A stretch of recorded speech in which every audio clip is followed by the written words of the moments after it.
be that loud. Hello? Okay. I'm Jenny Chiu. I work for CBS Sports, and I'm honored to be on with you guys on this panel. We're going to go ahead and go through introductions first. Dee Kundra, FC Bayern Munich, Managing Director of the Americas. Lara Krug, Kansas City Chiefs, Chief Media and Marketing Officer. And Ron Goldberg over there with the black and white photo from his wedding is with the Brooklyn Nets. And he's the VP of International Marketing and Innovation. So all of you guys work for growing global brands in different sports, but let's talk through your pathways to get to where you are. We'll start with you. Sure, absolutely. So I decided as I was growing up that I wanted to work in fashion. So I studied fashion, I did my degree in fashion, did lots of work experience and realized I hated it. That industry was not for me at all. So then I actually went into music PR in the UK, working on all the big music events there. That included Fashion Rocks and Party in the Park.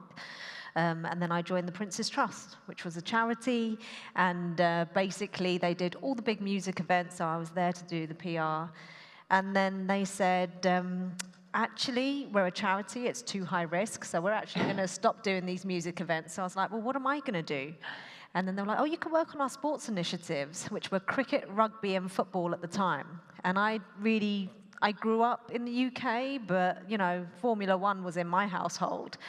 So I was like, okay, let's give this a try. And I absolutely loved it. I fell in love with sports. I fell in love with the team camaraderie, you know, just the passion that's around it, the community, etc. And then I've been in there ever since. I looked after Barclays sponsorship for the Premier League. I moved to Liverpool to join Liverpool Football Club. Then I moved to New York to work with the New York Cosmos. And then I joined Bayern 8 years ago. Oh my gosh, 8 years ago. I don't think I realized it was that long.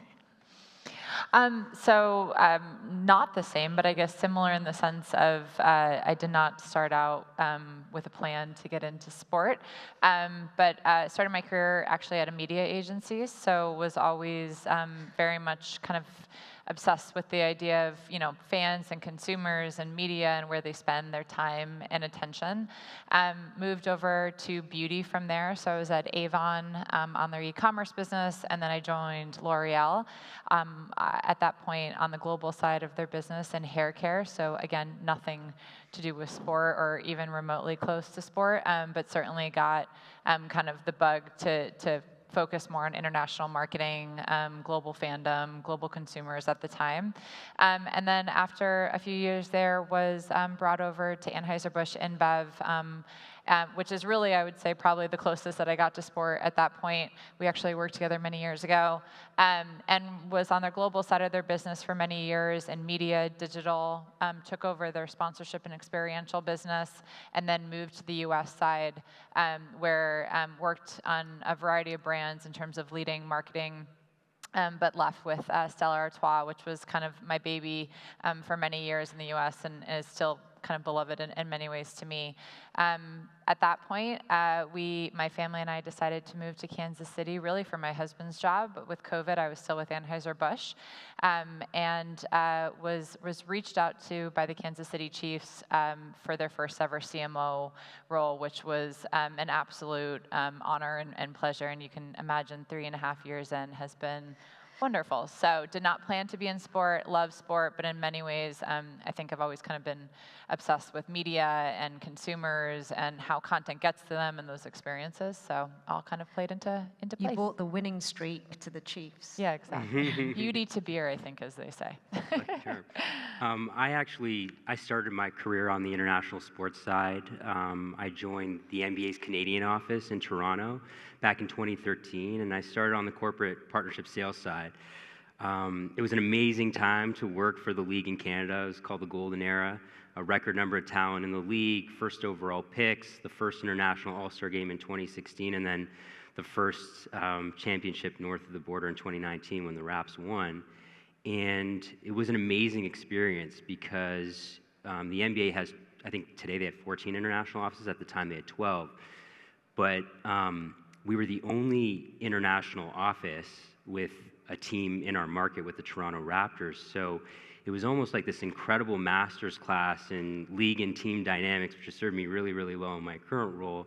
I transitioned from corporate partnership sales to eventually leading marketing for the NBA in Canada. It was during an amazing time from 2019 to 21, Raps Championship, pandemic, really sort of like unique challenges and opportunities. And then in 21, I moved to Brooklyn to create an internal insight, strategy, and creative agency that was really focused on commercializing the brand. And really early on, when we were digging through insights, we were all really surprised by how big the Nets global fan base was. So 18 or 19 months into that role, I went to my boss and the CEO and pitched them on this new department, international marketing and innovation. And we're very new, we're very young, we're 20 months into this thing, but it's been incredibly fulfilling and really challenging and really exciting. Well, Ron, that kind of leads me to you guys understanding the need for it, right, within your own franchise. But then how do you determine the direction? Because you're saying it's young. How do you decide, okay, this is what we need to hit first, this is the place we need to do it, how to do it? Yeah, we spent the first 90 days building strategy. We actually, I think, scheduled something like 35 interview calls with brands we loved. One of those calls was actually with Lara, so full circle moment. But we spent a lot of time like really trying to understand what the opportunity was. We listened a lot, we learned a lot, and then we built strategy. And we took that strategy to anyone who would listen. We took it to the executive level, from the executive level all the way down to the most junior levels of the company, and we wanted people's input. We got buy-in, we got feedback, we got knowledge, and we took that knowledge, packaged it up, and started executing against it. And we got wins along the way, a lot of small wins along the way that added up into bigger wins, and we're leveraging that momentum moving forward. Laura, I see you nodding your head because you probably have a similar story. Yeah, I'm smiling, one from that phone call and two from similar experience. I think a lot of, and I guess full circle moment, we worked with Dee from the beginning and our relationship with FC Bayern to understand what worked for them and moving from Germany to global and certainly from the US. But yeah, there were a lot of small wins along the way, which I feel like were a really big part of it. The league on our side is slightly different in the sense that it was an NFL international rights program, right? It was an evolution to how NFL had been playing in the international space up until 21, where the league was playing games. They're really driving that through kind of the shield and through games. And then it shifted where clubs had the opportunity to raise their hands and build business plans on a variety of markets that they believed in, invested in. The fan growth was there. And so, yeah, we've a similar journey now in terms of 3 years. We were able to play a game in Germany last year, which is one of our markets. But the strategy was so important, and I think really then being flexible as we've gone, because you only know what you know, right? You can see the data, you can have these relationships, but until you get into the markets, not only with the fans, but also, you know, what properties make sense in terms of the market, right? What are the ideals of the Chiefs or the Americana of our brand that work really well in Germany versus Mexico? The reliance of, you know, we don't have a game every week. As much as I would love to do that, I don't think Coach Reed would love me for that. So really being quite innovative and creative in terms of the products, the content, media, and our channels. So I'm nodding because the small wins, we use the baseball metaphor actually of like, we need a couple singles, and then when you have a big home run, it really does make a big impact. And I'll just add, like, we all have seen the stats on the slides, right? The millions of fans globally, the engagement metrics on social, but to your point, like, until you do it and you build it and you see it, the momentum that you can build from a successful execution can like lead you for years. Yep. And we took a lot of what we saw from what you guys did and what the Chiefs did and riffed on it and turned it into what we ended up building in some markets. So it's also really helpful to see other brands, especially in our space, do it and execute it and do it really, really well, because it sets the next benchmark. Yeah. Dee, how did Bayern Munich in the opposite direction, right? They realized that from Germany, even though that soccer is the biggest thing or football is the biggest thing, we need to have the Americas office as well. Yeah, so Bayern opened its office in 2014, so 10 years ago now, and the club had great foresight to come into this market early, and the potential is what kind of drew us here. We knew the numbers, we knew kind of what fan base we had here, and it was all about growing it. And I think, you know, people always kind of ask early on, less so now because I think everyone is moving in this direction. It's not so niche anymore. But early on, people would be like, why is a German soccer team setting up in the US? Like, what's the vision? And it was like, you know, at that time, the stats were, you know, there's almost 100 million people interested in football. That's bigger than the population of Germany. Why wouldn't we try to get a piece of the pie? So we've been here 10 years. It's been a lot of learnings. It's been a lot of small wins. And it's a long-term play, right? And that's where I go back to the great foresight of the club. It doesn't just happen overnight. It really is kind of these small wins that build up over time. And Ron, you said about learning and being humble. We are one of the biggest teams in Europe. But here, we have to listen, we have to learn, we have to understand the culture. When you talk about being, you know, a first mover in the space, you talk about Bayern having their offices 10 years ago, and then you have your friends here coming to, now friends, coming to you for advice because you guys had done it in the opposite direction. What is it like being one of those first movers? It's great, and I think we're building this incredible community, and this panel was really important to us because, you know, it's all connected. We didn't just want to make it about soccer. We have lots of friends within the industry here. Dortmund are here, who we work with very closely, La Liga, etc. But we wanted to show how even across sports, across entertainment, it's really important to have these connections and, you know, learn from each other and grow together. There's enough of the pie for everybody, so it's just about how we can help each other and move it forward. Amen to that one, Dee. Amen. Ron, what about you guys? Because you said you convinced them to open, you know, that particular partnership. Like, is there other NBA teams that are following suit after you've done that? I think so, maybe in different ways. I think, you know, to answer the question around being a first mover, although we didn't have this international department up until 20 months ago, the Nets always raise their hand to play in global games. And that's an NBA-owned platform where they take the core product, live NBA basketball, and bring it to other markets globally. And I think that's a big reason why we have this massive global audience. We know that the live game grows fandom and is a key pillar of driving fandom. So we played in the first global game ever, 1984. We've played in a record 23 since, and it continues to be a big driver for us and a huge competitive advantage for us globally.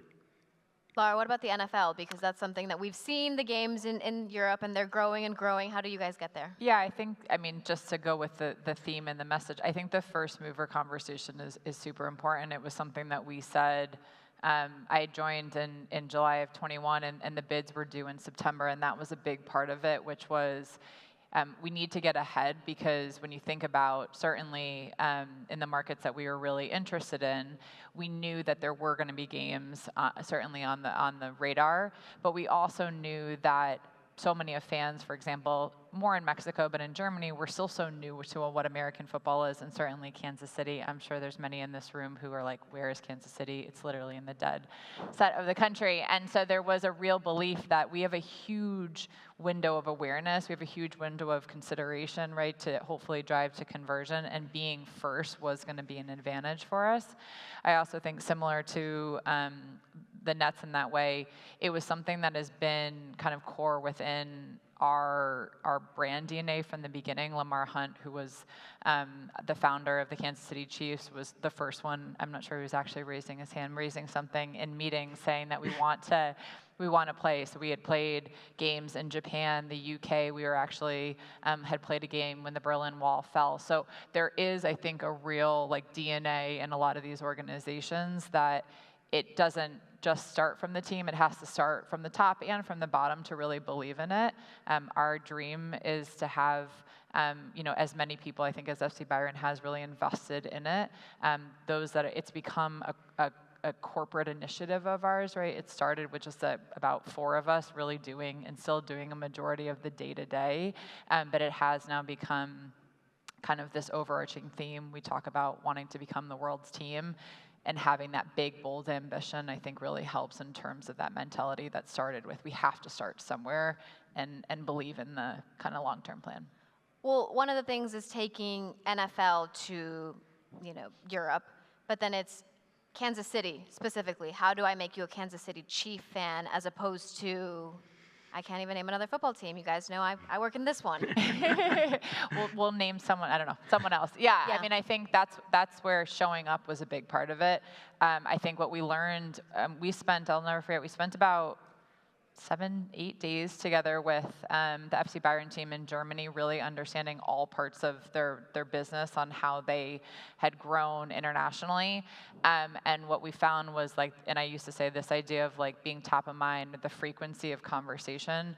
To Dee's point, the pie is big enough for all sports. I think it really comes down to what each of our brands or the sport deliver in terms of a proposition to a fan. American football is Americana commercialization, right, at its best. It's entertainment.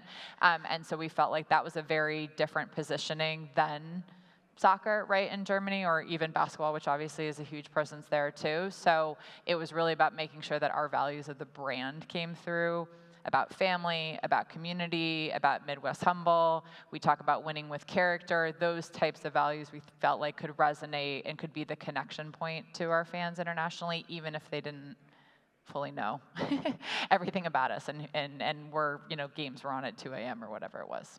Well, same for you. We have this same issue within football, right? That there's so many different leagues, there's so many different teams to support. How does FC Bayern try to come through as you want to be a fan of our team? Yeah, and it's hard to get cut through, right? And it's a case of how are we making sure we're successful on the pitch? You know, we've had a really great run. It's been a great almost 125 years. So in that sense, it's great, but it's everything around that. And it was what you're saying, Lara. It's like people are more engaged with not just the product on the field. It's like, how do the jerseys look as lifestyle wear? It's like the gaming aspect of it. It's also a lot of people, they want to align with brands that match their own values. So then it comes to the dignity, the respect, winning with heart, everything else that comes with it. And that is kind of how we try and get cut through in the numerous different target groups that we have. I would just add, like, I think, we talk about this a lot. This industry tends to rinse and repeat, like we'll call it what it is. And I think the brands that win, the properties that win, are the ones that are going to think more like brands and less like properties, and truly understand that to be successful and to win, you have to be different. Like any other brand in any other category, being a sports team just isn't enough anymore. And like all the credit in the world to both of you, because what you're bringing to market is different, and it's paving the path. Yeah. Well, you're talking about success. Sorry, Dee, go ahead. No, I was just saying, we were having this conversation earlier about it's really important to build on awareness and the brand and what we stand for, because in sports it's up and down, right? You're going to win some years, you're not going to win other years. Winning is not a strategy, right? Exactly. Yeah. So then how do we stay relevant in the years that we're not winning? Which hopefully will be few and far between. But Never, but. So then, Dee, how do you measure success? When if it's not the winning aspect, how does the club win when you're talking about KPIs, ROIs, all of those things that people measure? Yeah, and I think, the quick fix that everyone always says about internationalization is revenues. Of course it's revenues with everything, but what tools, what measures are we putting into place to get there? And it's awareness. How are we growing our reach? How are we making people aware of the brand? What's the brand affinity that we're building? We've seen success at Bayern. We started with 8 official fan clubs in 2014. We now have over 150 in North America. There's growth there, and they're our core brand ambassadors. But it's like, how are we getting in front of new eyeballs, bringing them into Bayern Munich and taking them through that fan funnel? And that's where a lot of the work that we do together comes into play. There's a big content play on everything that we do, because we want to get those Chiefs fans and those NFL fans, and we want those basketball Nets fans as well. So doing that kind of crossover has been really helpful. Yeah, talk me through maybe a success story in this internationalization that works, because you guys are working together in a way that's so different, because you're soccer, you're football, your basketball. How does it kind of come together and then turn into a success story? So I'll give one, doesn't necessarily touch on all 3 of us, but I think a good example, as Dee was saying, I think content for us has been so important. I think, to Ron's point, and we believe so wholeheartedly in this, is like we are a brand, and in that brand we have a lot of different products, one of which is the football game and the actual experience, and we do believe that that kind of drives the flywheel, right, of everything. We ultimately want all fans around the world to want to come to Kansas City and experience a game in person, but we are very clear that our stadium only fits 72,500 people, right? So unless we build 30 stadiums on top of each other, it'll be difficult to reach millions of fans consistently, which then goes into why not just being a brand, but thinking about other products that we have. So content, media, experiences, events, those become extensions of what we do. And one just quick example, actually, Mexico is one of our markets that we have marketing and commercial rights in. When we were about to present out, the bid actually internally, it was literally due the next morning. And we did have a real pause because we knew there was such potential in the audience size, right, the maturity of the market. But when you did the hard business plan of how are we going to prove revenue over time, it was difficult. Cowboys, Broncos, Steelers, you had a lot of clubs that had been investing in Mexico for a very long time and had shown up there consistently. It's a fragmented market. The commercial landscape's more difficult. So there were a lot of things that caused us pause, but the thing that we kept going back to was the audience is young. It's obviously accepting of American sport. There are the tactical time zone type of things that made sense, partners that can cross between Mexico and the US. But one of the things that we did this year, which was a little bit of a bet for us, is we actually created a 2-part miniseries called Viva Chiefs Kingdom, and it's about actually turning the mirror back to the fans. So we highlighted 12 Chiefs fans in Mexico for very little budget to create this production. We worked with our agency, Samba, who I don't know if they're in the room, but there he is, there he is.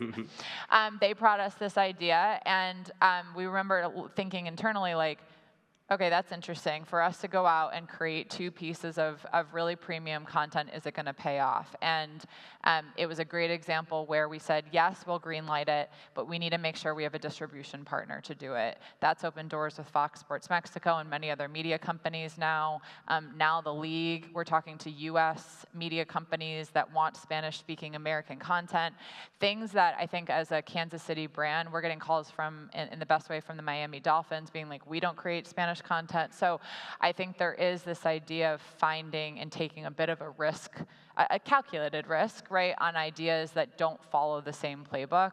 But that's a great example of one where that's the type of success we're trying to find, and have the playbook be flexible based on ultimately driving revenue and being successful with fans. But how you get there just has to look a bit different. That flexibility is so important. I was on a panel yesterday with Peter Moore, who is CEO of Liverpool, and he talked about how 99% of fans are never going to be in the stadium to watch a match. So how do you engage them? How do you keep them happy? And content is a huge part of that. Yeah. Ron, do you have an example where some of that investment became a success story for you guys? Yeah, I love the word you used, which was bet. So we had, we touched on like some of these small wins, but we also placed a really big bet around the global game we played in last year in Paris. It was a regular season game. It was the second time the NBA had gone back to Paris after a decades-long hiatus. And when we built this strategy early on, France actually rose up to the top of our priority market list. And so this was the first global game that we had with this new department, and we knew Paris was an important market, and there were all these things happening, these dynamics at play with Wembanyama getting drafted first overall, the Olympics coming to Paris at the end of the summer, and we just knew that we had a real big opportunity to do something that had never been done in that market before. So we built a 5-month-long campaign leading up to the game, largely driven by digital and social, but ultimately manifested in 5 different experiences, each rooted in a different pillar of culture. So we brought music to life through an orchestral tribute at one of the most iconic opera houses in Paris. It was an orchestral tribute to the Notorious B.I.G. Food, we brought to life a Brooklyn Nets branded pizzeria that was open for the entire week that the team was in market. Art, we partnered with Cause and built out an art exhibition. And the list goes on and on. Fashion, a merch drop, and then sport, like we played in the game, but we actually ended up running clinics for 1,000 youth while we were in market with our own Brooklyn-based clinicians and coaches and athletes. And so as we talk about measuring success, there's so many different ways. We sold out the concert, we generated 6 figures in revenue, and the billions of impressions and 500,000 people visiting the microsite. But I think what we were most excited about was that we saw this halo effect that we weren't expecting to see for like 2 or 3 years. But at the end of the season, what we saw was a 125% increase in ticket purchases from French consumers back in Brooklyn, which was our strategy on paper that we presented 12, 18 months earlier coming to life. And I would say just beyond all the metrics, we talked about this, but like being in market and seeing fans show up for our entire team, leadership, ownership, coordinator level, like to see that people really care about the brand and the energy that's being driven in some of these markets is maybe the most important success factor of all. So Dee, how do you take the different regulations in all of these different places, including bringing German football into the United States, and maybe some challenges you guys have faced when you're making those cultural changes, lifestyle changes, all of those things, depending on the country? Yeah, it is difficult. So we have an office in New York, but from New York, we service the whole of the Americas. And our focus markets are the US, Mexico, and Brazil. In the US, it's very much an educational play. We're teaching people, what the sport of football and why they should like it and why it's interesting, why it's a great sport to follow. In Latin America, it's more like football is everybody's first love, but they've already got their first teams that they've grown up with, their local teams. So how do we become their first team? How do we become their international team? And so those are very different challenges that we have, and it's about navigating that. And every market's different. We were talking about Mexico, and you were talking about the Cowboys, et cetera. Consistency is key, and being in the market. Yeah, you said that from the beginning, too. Yeah, and that's what we found, that, once we started entering Mexico, a lot of people were saying, yeah, clubs have been and they've left, like we don't really trust. So it's really been a consistent approach and presence in Mexico to make sure that we've earned that trust. And it's starting to pay off. We signed a partner just this summer. We've got a grassroots program there, so it really is important. Again, I go back to being humble and learning, and everything is based on the relationships and trust that you build. Beautiful. Ron, what about you? What are some challenges you faced in that? Because when I think of football, a lot of the times, soccer, a lot of the times you can sign a Mexican player, and then all of a sudden you have a huge Mexican fan base now following that team through that player. I imagine that's not a luxury you have, because I can't name a Mexican basketball player. Yeah, Mexico is not a priority market for us. There are 125 plus international players in the NBA, so it's certainly one strategy that's deployed by teams. I think there's, like Dee mentioned, like there's a plethora of challenges, right? Market to market, they're different. Time zones, local language, even, translating words that are used in basketball don't necessarily translate from market to market, so just being really authentic is really critical. But interestingly enough for us, the biggest challenge is actually the dynamic between team and league when it comes to international. Technically, teams do not have any marketing rights beyond their 150-mile territory. And so some of those rights get unlocked with partners, but a lot of the stuff that we did in the last 12 and 18 months did not have a partner attached to it, and it just required a tremendous amount of navigation with the league at a local level in New York, at an international level in Europe around the Paris stuff, and then almost across every single department. So it's time and trust and relationships and just being super transparent about what you're trying to achieve. At the end of the day, I think we all believe that a rising tide lifts all ships, right? But it takes time to prove that, and it takes time to build that trust, and I think we're slowly getting there. Lara, how do you guys work together? Because, when you have international brands and you're kind of trying to do different things, you're trying to go to Germany, you're explaining how Dee helped you guys understand Germany and how that, I guess, market reacts to certain things. Give me examples of how you guys work together in that way. So, I think that, one of the great examples for us, and I'll use Dee and what we've done there. So the relationship with FC Bayern and the Chiefs actually started in 2019.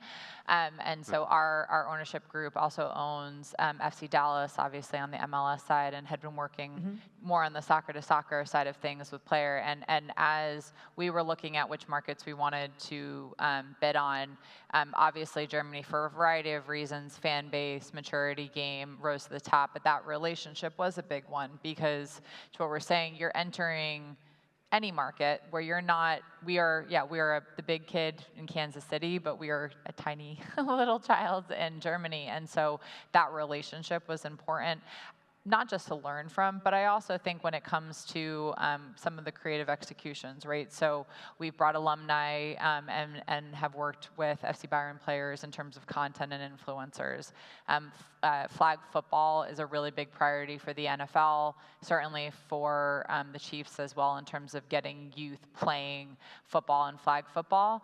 It's a great one where in the US and certainly in Kansas City, the way of activating youth programs is obviously very different than every other country, right? We work with the YMCA, we work with other clubs, they operate, they use our IP, right? We have boys and girls, thousands of boys and girls playing flag football.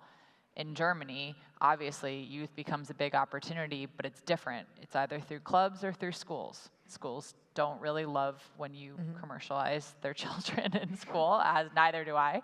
So you can't just simply copy and paste. And I think to Ron's point, like that's a very common thing within the league, which I think is great coming from beer. You don't talk to any other beer companies. You do not copy and paste. That's yours to own. So that was a great opportunity to learn from other sport, but you can't just simply take our US plans and assume it will work there. So that's a great one where when we did do our flag football camps, we actually worked with their team in Germany for space, for what was the right community to partner to work with. These seem like such tactical things, but when you don't have huge teams to do them, it's not like just pressing a button, it's the relationships.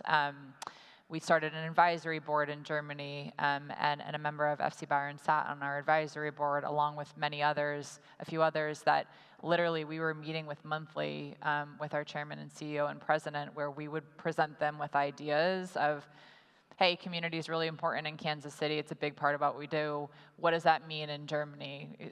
So just a lot of that, to the point of being humble and listening and learning, was really important, I think, on accelerating our success so far. And you talk about the things that like we often we don't think enough about, right? Logistics, the fine details. But if you're a brand, right, like the smallest details matter, right? Like how you show up for the consumer, doesn't matter if they're 5 years old or 50 years old, like they're looking for certain things. And I think it's just it's just a great point. Like when you show up in a market, you have to show up the right way for that audience, no matter who they are.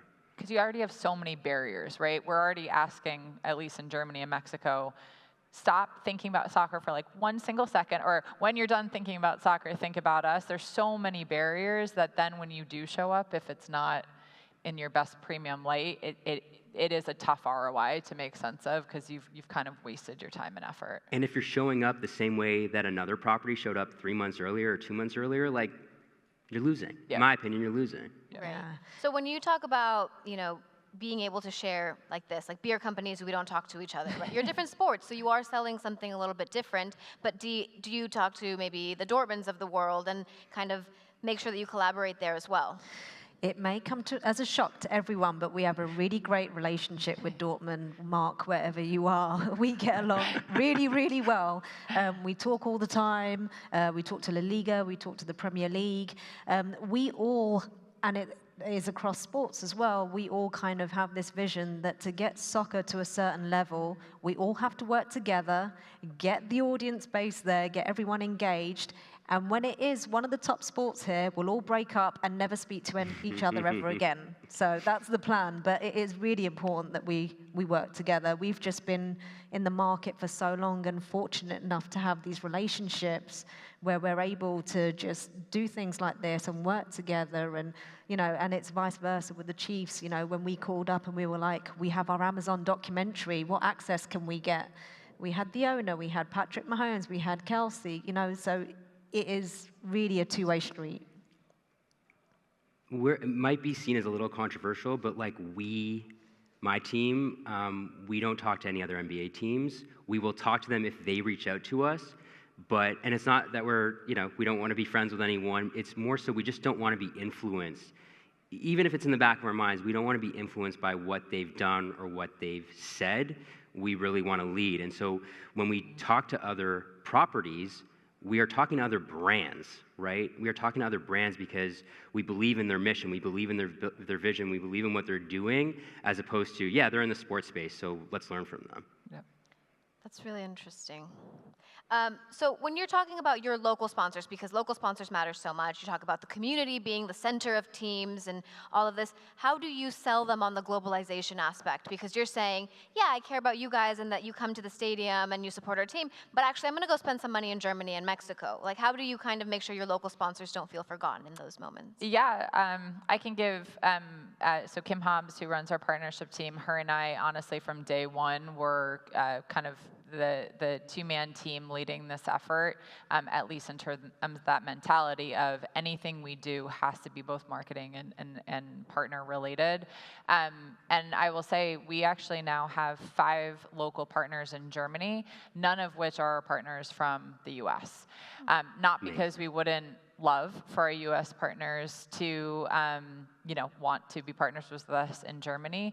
But I actually think it's showing a different light, which is we are able to find new brands in Germany that are seeing an opportunity with us. And a lot of them had not actually been sponsors within the sports space before, certainly not American football. What it's actually done is allowed for a really interesting combination with our then U.S. partners, right? So they're actually looking at some of the stuff that we do in Germany and vice versa now. I think a great example, which is obviously not within the U.S., but Engelbert Strauss is a partner of ours in Germany, who we were lucky enough to kind of get connected with. They are a sponsor of the NFL as well as Germany, and I'm sure some people saw them now as a sponsor with MLB during the postseason on the helmet. That's a great example for us where, to be honest, our wheels started turning to us to say, oh, maybe there are international partners that we're bringing on that also have really big brand and global ambition that may want to now consider us in the U.S. So we've been able to keep everyone happy, right? They're different types of deals, they're different types of products. But if anything, I think it's actually opened up everyone's minds of, okay, there are different ways to do this, and certainly an opportunity, hopefully, to have more global partners as we go. Well, we see that throughout the different sports, different clubs, you have different approaches. It's like, yes, we collaborate with Dortmund, who people may not understand, and you're saying that, no, because we don't want to be influenced any sort of way. For me, as a broadcaster, one of the big things was I thought I needed to study every other broadcaster to be a top broadcaster, and someone told me, don't do that, you have your own style, don't even watch the other ones, be you. And I thought that really helped me because I have a very unique way of being myself. Do you think it's helped you guys to kind of not copy and paste the way other NBA teams have? Yeah, I mean, we might be a basketball team, but we are a brand, and we mean so much more than 5 guys on a court. And they're amazing, and we love them, and what they do is incredible. But if we truly want to be a global brand, we have to transcend the court. There's no other option, and we're really lucky. We're really lucky that we represent Brooklyn, right? There's however many, I think 7, 8 pro sports teams in the New York market, maybe the most competitive market in the world when it comes to sports and entertainment, but we're the only team that has Brooklyn on our chest. And so for us, that's our differentiator. And Brooklyn has carved out almost every single lane of culture, right? Like, we talked about Biggie, Basquiat, Jay-Z, Jackie Robinson, like the list kind of goes on and on and on. And so for us, it's just an opportunity to tell those stories, to elevate Brooklyn, and to move the world forward through the borough that we represent. That's beautiful. Okay, so lastly, before we get to questions, because there's a lot of people in the room and I feel like people want to ask questions, are there any other brands that you guys look to as inspiration to kind of get you guys going? I know you look to each other a lot, but are there any others? I mean, there's loads, and I think the work that you guys have done has been great, but, just the interesting spaces. Washington Spirit just launched that capsule collection with Domo Wells. Amazing, looked fantastic. roads that we need to look about going down. But obviously the championship that you guys had in Frankfurt, which was Amazing. awesome. And then the orchestra tribute to Notorious B.I.G. was just incredible. So that's for me, lots. Yeah, I mean, these two, I think in the non-sports world, I think, and Ron and I were, you guys just you won an award for your Brooklyn and Paris, which is, or many awards, which is awesome. There are really interesting brands that are reverse coming into sport that I think we need to be very aware of and smart. What 7-Eleven did, I don't know if anyone saw it with Jamar Chase, and Yeah. they totally infiltrated the field, and the sport was brilliant in my mind. So I do think also for our players, when I think about brands, like we are very, very lucky to have many faces of the NFL on our team, which we do not take for granted.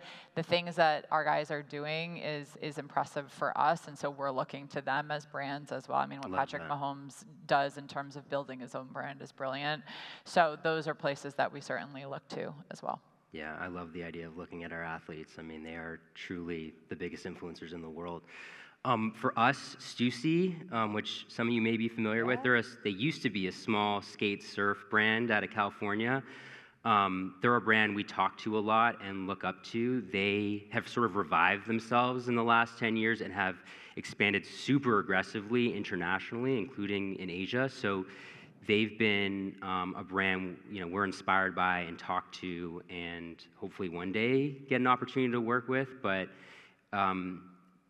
the stuff you did around the championship, I think for us was groundbreaking, and we use that a lot to have conversations about where we want to be as a brand and how we want to show up in international markets. Who knew we would take over a boat? That was not on my bingo card when we started the whole thing. Amazing. Okay, I want to make space for some questions. Anyone? Oh, come on. There's so many No questions I have brave in my souls. head. Don't let me keep stealing the space. Yes? You mentioned that it's key that fans align with the brands that represent their values. And Laura, you mentioned that too, talking about the Americana as a pitch. How do you all figure that out, establishing that proper match between the brand and the values of the fans? It's a great, I mean, from our standpoint, it's a great question. I think when we initially made the plan to have rights in a few of those markets, I think we were very clear on, we were able to get the data from the league on who these fans were, but there seemed to be a huge gap between their fandom and them actually participating, whether that was following on social, tuning in, purchasing. And what we found was, at least in Germany, and I think it applies to Mexico too, and to the comment of this pie, we were never going to win if it was simply about trying to pull away from their existing sports fandom, whether that was soccer or basketball. So what we realized very quickly, especially on the Chiefs, was they were connecting with us on something at a little bit of a deeper level, right? It was about this kind of, I realize we're not the underdogs now, so please don't laugh. But at the time when we were starting, it was a bit of this kind of underdog mentality, or a lot of kind of our anthem spots and content that we would put out was about Chiefs Kingdom is wherever you are, so become part of our community. And so, and we honestly, in a lot of the content, we were starting to see our social engagement starting to rise. We were starting to see conversations with partners becoming a bit easier because it was aligning on who and what we stand for. That has honestly just compounded itself to say, the more that we can get fans to connect with the community of Chiefs Kingdom and how we even differentiate amongst the other NFL teams, some of which that have been in Germany, like the Patriots, for years, right? That was our unique selling point, and honestly works harder for us than anything else that we could possibly activate. And just one thing to add on values, I think sometimes the things you don't do also Yep. show your values. Yep. I mean, like we don't need to spend too much time, but like the way you guys handled the Taylor Swift situation, Yep. I think speaks to your brand values, right? Like every other brand, maybe in the NFL, would have jumped on that in a way that you guys didn't. Yep. And I think sometimes, again, the things you don't do are the most powerful. Yep. Great question, thanks. And for Bayern, we are member-owned. So in the Bundesliga, there's this 51+ rule. So that brings out a natural fan-first mentality in everything that we do. There's such a powerful and strong part of who we are as a brand, our culture, etc. So for us, it's just part of our DNA and the way we operate in everything. We had one over here. My question was kind of similar, but I wanted to know, we talked a lot about brand, and I think that's really important because you have to maintain that brand identity. You need to be booked in nets wherever you go. Because if you are just a basketball team, an American basketball team going to a market, everyone's going to be the same, right? But how much do you really tailor to the market and to the fan base so that your story is received? Yeah. So that they appreciate that you're present? Like, how much do you actually do that? Yeah, it's a great question. I think it's the most important question. I think every market is uniquely different. And I'll tell you as a Canadian, like I feel like Canada is very different from the United States, and how brands show up in our market, even within different markets in Canada, it looks completely different. So when we show up in different markets, we do a lot of digging. We do a lot of insight work and social listening and research to understand what we think will work best, and you never really know until you do, right? So we're tinkering right now with potentially taking some of the ideas we executed in one market and trying them in another, but we're trying to use social a little bit to put some tests out in market to see if the market will react the way they did in the prior market. Anyone else?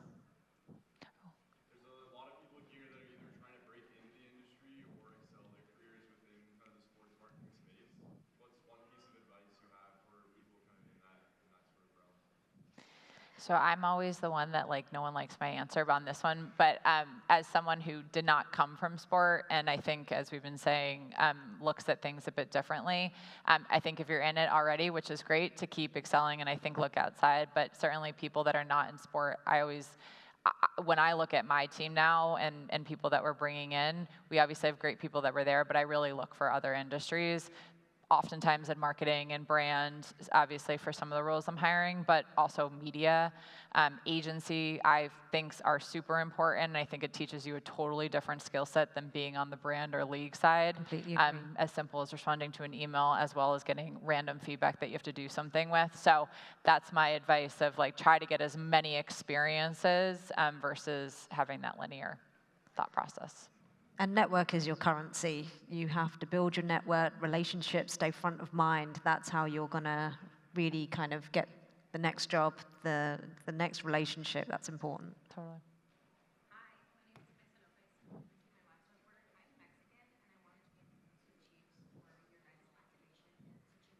Wow.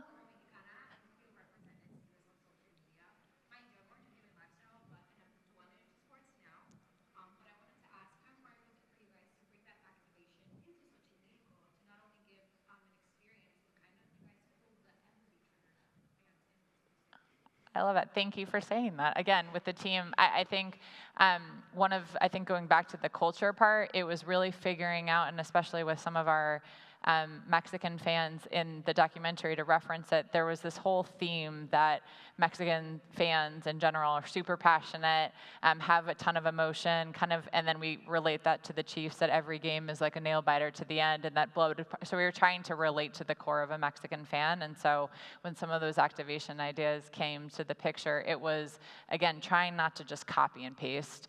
And we've done it in Germany in the past too, Oktoberfest is really important. We've activated, but when we think about new ideas, certainly to reach new fans or in a deeper way, we've tried to go to kind of the heart and soul of who the Mexican fan is and figure out what our way in is. And I would say we probably convert our brand probably a bit more in Mexico than we do in Germany for a variety of reasons that we've had data, but it does seem to be working. So thank you.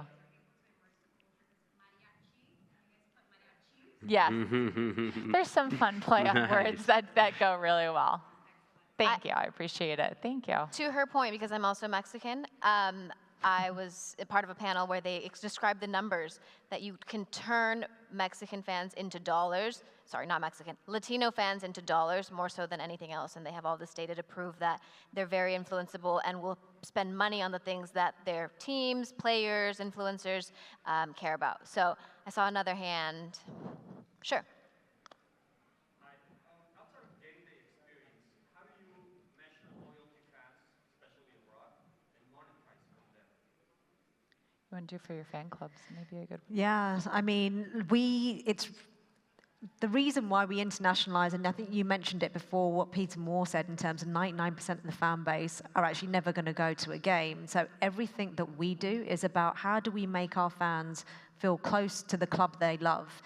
Yes, there's the preseason tours, which is great, and sometimes they get to see them on their home soil, but that's not every year, that's not consistent. So how are we kind of interacting with them? What are we giving them?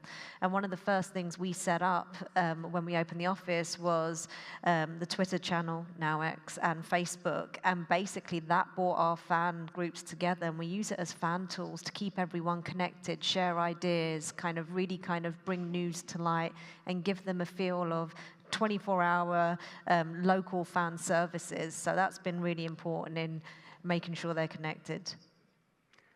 And I'll just add one thing that's unique to us. I talked about how competitive New York is, but at the same time, it can also be very lucrative. New York is the #1 tourist destination in the US. It's actually larger than the second and third destinations combined. So we keep talking about 99% of fans won't come in, and I used to say it all the time at the NBA, but uniquely to us, we actually have this opportunity to convert global fans into local tourists, and then local tourists into global fans. And so while we're monetizing fans in markets like Paris through orchestras and pizzerias, we actually are seeing that we're able to monetize fans back in New York, which is a big part of our theory and strategy.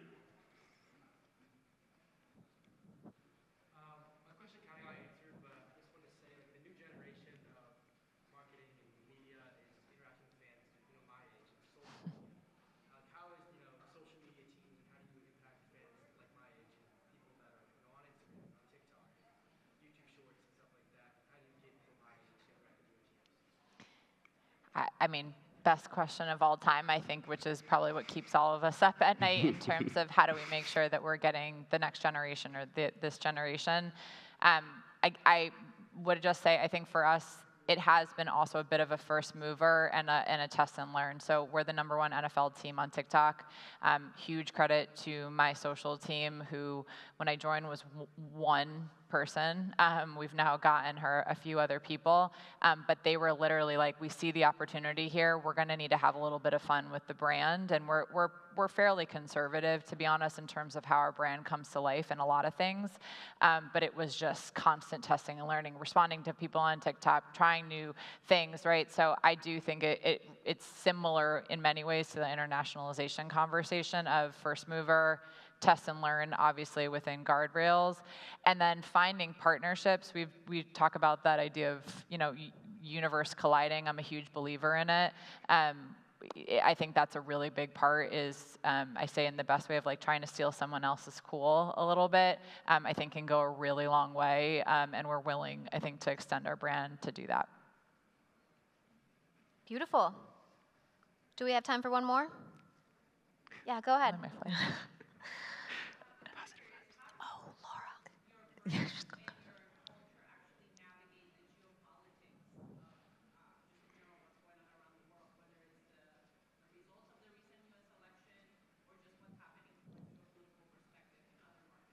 It's a great question. Look, it's a very important variable and factor, right?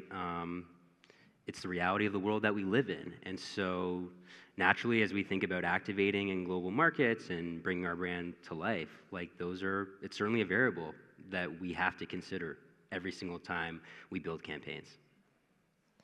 And I think for Bayern, we always say that we are soccer is about bringing people together. So in times of despair, COVID, for example, when COVID happened, we were the first league that was back to playing, and it was important for us as a club to make sure we performed and did our best because we needed to give people joy, and that's just the spirit of how we operate.